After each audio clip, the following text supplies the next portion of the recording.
करीब में क के संसार पर शासन करे के सोच बनैलक। ओकर नतीजा भेल कि एकदम अंत भेल। ओहिना ही ओली तंत्र के अंत स्वाभाविक बा। अपने के बता देले सदन के विघटन कखन करी?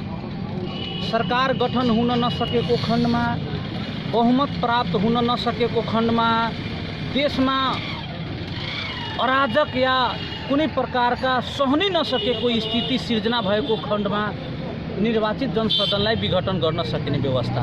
अब हमरा ये बता दो, सरकार गठन हो चुकल बा, सदन से प्रधानमंत्री ओली के नेतृत्व में सरकार गठन बा, 2/3 के बहुमत बा। कोरोना काल खंड से लगायत के विगत में कौनो उनकर कदम न भेल, अखन समान स्थिति बा, फिर भी अपने के सदन विघटन करके तनाशाही व्यवस्था के अगुवाई कर रहल बारन। दोसर बात, नेपाल के संविधान में कथी कथी करे के चाहे सदन विघटन कैला के बाद में? सदन विघटन कैला के बाद में सम्मानित प्रधानमंत्री तो स्वयं प्रतिनिधि सभा के सदस्य न भेलन, तो कौना हैसियत से मंत्री परिषद के विस्तार करना? वो गैर कानूनी बा। वो अपने के सम्मानित सर्वोच्च अदालत ओकरा रीट पढ़ चुकल बा कि मंत्री परिषद जो विस्तार भेलक वो खारिज होई और सदन भी पुनर्स्थापना होई। प्रधानमंत्री सदन विघटन करी सके को खंड में के गर्न पाउने, के गर्न न पाउने प्रश्न व्याख्या बा।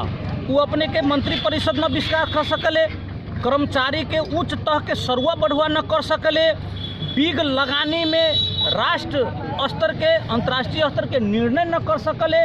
वो मात्र काम चलाऊ व्यवस्था को अगुवाई करे वाला स्वयं प्रधानमंत्री, वो अपने आप के काम चलाऊ प्रधानमंत्री बा, केयर टेकर गवर्नमेंट बा। केयर टेकर गवर्नमेंट संसार के कहीं भी मंत्री परिषद नियुक्त करे के हमसे उदाहरण न देखले बारी। ई विचित्र के उदाहरण नेपाल में अभी हो रहल बा। एकर एकेगो कारण बा कि जे प्रकार से प्रधानमंत्री के सिफारिश के अनुमोदन सम्मानित राष्ट्रपति के द्वारा होए के चाही, वो राष्ट्रपति के भी बड़ा आवेश में हतार में मंत्री परिषद के द्वारा काम चलाऊ मंत्री परिषद के द्वारा जो सिफारिश हो रहल बा ओकरा लाल मोहर लगनाई भी कहीं न कहीं हतारपूर्ण बात हो रहल बा से आम चर्चा के विषय बन चुकल बा।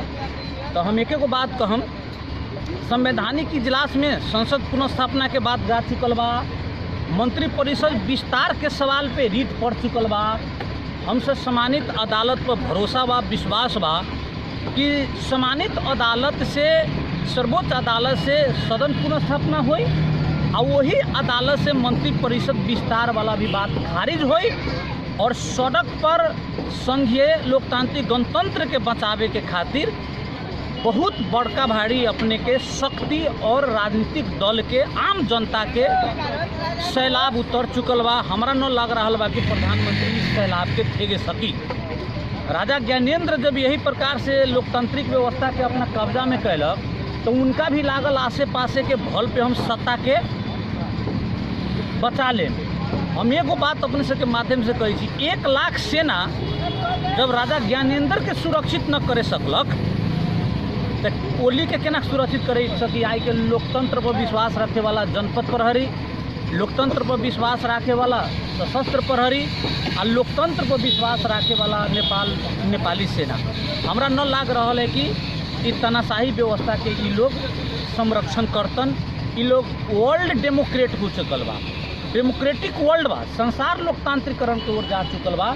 तो नेपाल में कहाँ अपने के तनाशाही व्यवस्था हुई? तो ये जनता आज सवाल पूछ रहा बा। केपी शर्मा ओली से सड़क से आम जनता सवाल पूछी था कि नेपाल के कौन धारा के टेक के अपने जन निर्वाचित प्रधानमंत्री, जन निर्वाचित सदन के विघटन कैली, कौन धारा के टेक के काम चलाऊ प्रधानमंत्री मंत्री परिषद के विस्तार कैली? ये तमाम सवाल आज के दिन में पूछ रहा बा। तो जनता के कोर्ट में गेल बा। हमरा सबके आशा बा जनता के भावना के समान सर्वोच्च न्यायालय करी आ सर्वोच्च न्यायालय से ही दोनों मुद्दा के जनता के हित में सदर या बदर होई से हमरा सब विश्वास ले बारी। चरण के कार्यक्रम तहत 25 गते से माघ 7 गते तक क्षेत्रगत और शहरगत और गांव से लेके पालिकागत तक संघर्ष के कार्यक्रम आगा बढ़ चुकल बा और साथ साथ अन्य दल से भी संयुक्त आंदोलन करे के खातिर भी अभ्यास और एक्सरसाइज हो रहा बा। आवश्यकता पड़ी तो तनाशाही व्यवस्था के, लोकतंत्र के, संघीयता के कमजोर करे वाला, समाप्त करे वाला ओली तंत्र के विरोध में राजनीतिक दल के लोकतांत्रिक शक्ति के साथ कोनो वक्त भी मोर्चाबंदी सहकार करे के लिए हम सब नीतिगत रूप से आगे बढ़ सकम से अपने सबके जानकारी कराबी। दोसर प्रसंग में कि हठात मानसिकता के हम सब देख रहल बारी। अरे अर्को कदम चाले बने प्रदेश सरकार पनि खारिज कर दिन्छु। ई तो बहुत बड़का भारी तनाशाही मनोविज्ञान के प्रदर्शन हो रहा बा।